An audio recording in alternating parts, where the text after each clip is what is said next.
একটা মানে তোমাদের কাছ থেকে জানার বা কোনো যদি টিপস থাকে আমাকে দাও। তো এই জন্য ভিডিওটা নিয়ে বসলাম। তো এটা হচ্ছে, বুঝতেই তো পারছো, এটা হচ্ছে বাঁশ।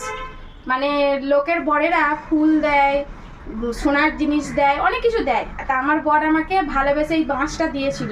তো যেহেতু ভালোবাসার জিনিস বাঁশ হলেও আমি যত্ন করে রেখে দিয়েছিলাম।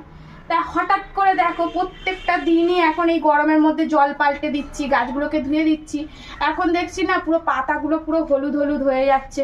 আমার মনে হচ্ছে আমার বরের ভালোবাসাটা মরে যাচ্ছে গো। কি করবো বলো তো বন্ধুরা, তোমাদের কাছে কি কোনো টিপস আছে একে ঠিক করার? একটু প্লিজ কমেন্টে জানাও। খুব খারাপ লাগছে। যতই হোক বর ভালোবেসে দিয়েছে, সে সোনা হোক, হিরে হোক, রূপা হোক বা বাঁশই হোক, তাই না? প্লিজ বলো কমেন্টে।